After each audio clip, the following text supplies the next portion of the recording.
Welcome back to Two Rail Fans. I'm not by myself today. David's behind the camera helping out. Say hello, David. Hello. So today we have an interesting video.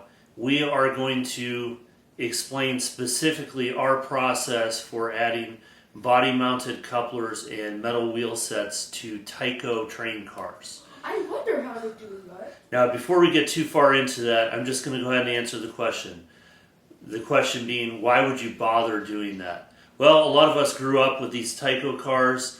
This was part of my original starter set, and as far as I'm concerned, this will always be on my layout, our layout. Yeah. So, it's nice to have everything compatible, but there are some specific issues that you're going to run into if you're using these Talgo trucks, and we want to talk about that today. And I'm going to go through our process, but I'm also going to outline various options that you guys have if you don't want to go in quite as deeply as we are. So let's go ahead and get started. All right, before we get too far into this, I want to demonstrate the coupler height for these old horn hook couplers on the Talgo trucks versus a center shank KD coupler retrofitted to these trucks. What's the difference?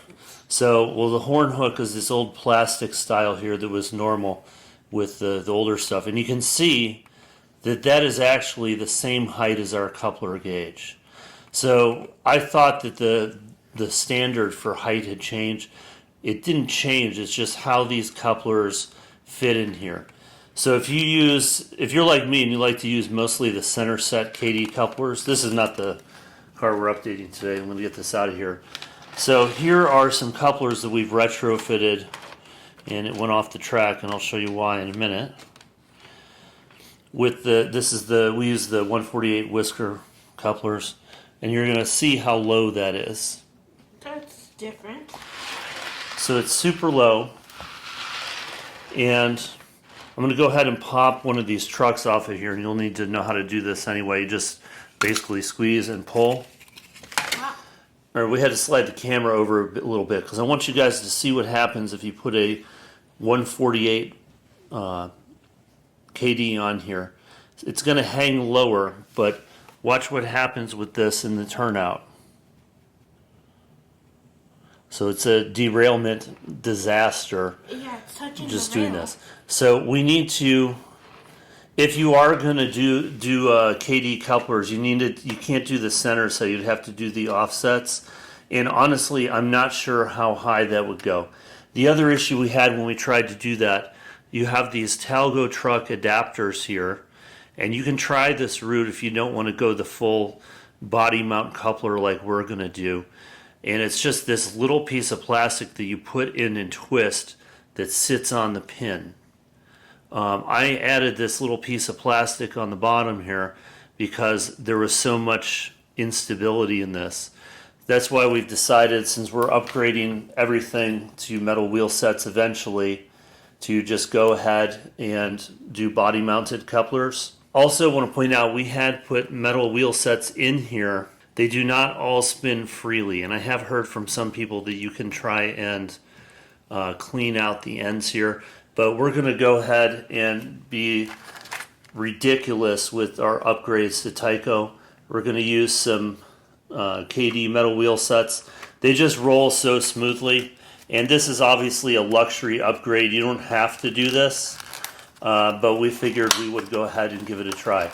So your option, if you don't want to do that, you can put the metal wheel sets in here and you can cut off the coupler box and then just mount a new coupler box to the piece of rolling stock.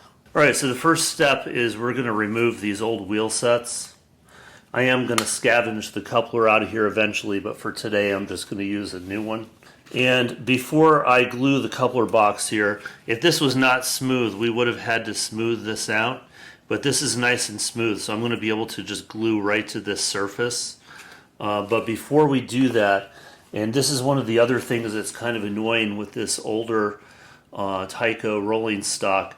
We need to do something to make a new wheel set or new set of trucks attachable to this, because you're not going to be able to put a screw in that's going to stay in here. So what we found, and I wish I could remember the exact size, just this polystyrene tubing, and whatever you get, make sure it's tight. I'm just going to get this in here. Sometimes if you squash the end, it will.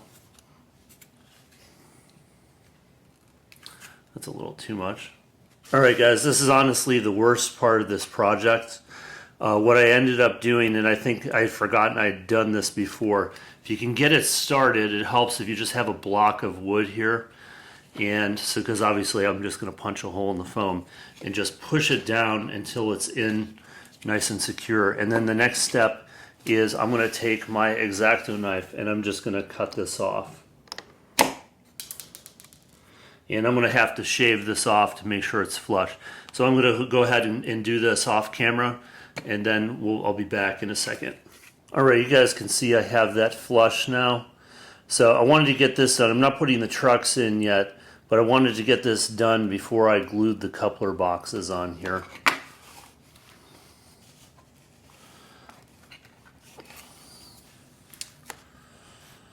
So what we're going to be using for coupler boxes are these KD242s, universal black boxes. It's a snap together, and that will allow me to just glue this and not worry about a screw.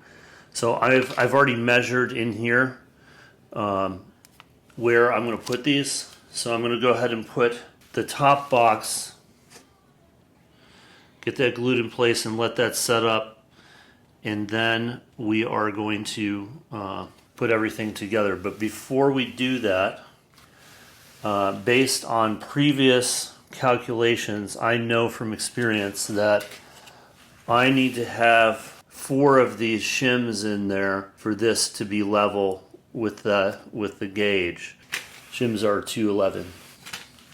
I'm going to go ahead and glue the shims to the top of the gearbox first. And once that's set, then I'll glue the whole thing to the train car here. So you guys don't need to see me fidget around with 4 of these tiny things. So I'm going to go ahead and do this part off camera, and then we will continue. As I mentioned before, on this particular piece of rolling stock, it's not quite as challenging because this area is already very flat. So I'm going to go ahead, and you guys can see I have the shims glued to the top of this, and I ended up trimming off the side pieces. So there's the profile. I'm going to go ahead and glue these to the end of the piece of rolling stock here. The nice thing also on this one is we have these tabs to help us find center. Let's see, there it is. I'm going to go ahead and get the other one on here. Alright, so you can see I have those 2 glued on here now. You're going to be tempted to want to put the trucks on while this is drying. Just trust me and put the rest of the coupler box together before you put the trucks on there. You just have more room to work here. So we're going to go ahead and put the KD148 in. And here's the other piece of the coupler box. See if we can get it to snap together. Alright, let's try and get this second one installed.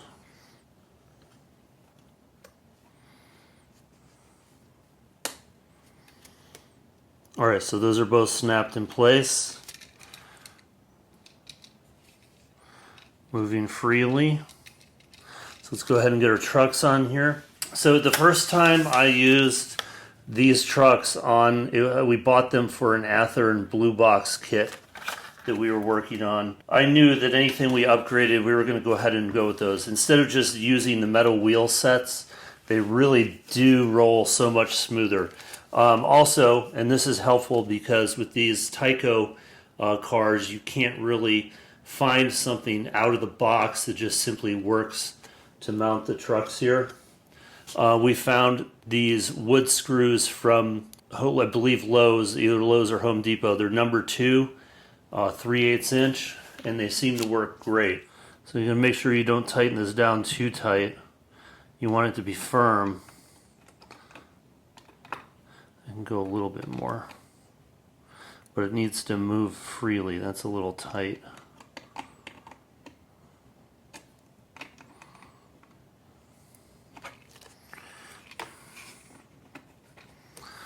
All right, we can go ahead and get this other one on. Sorry if my fat fingers are hiding some of this.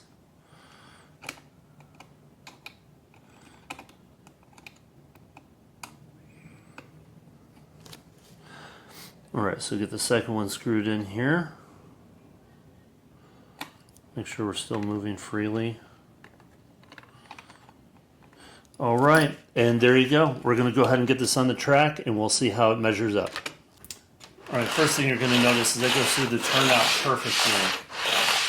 So let's see how our coupler height worked out here. Now, I believe on the other ones that we've done, that worked out great. So 4 is the number we want. So 4 gets us exactly where we need to be. And there you go.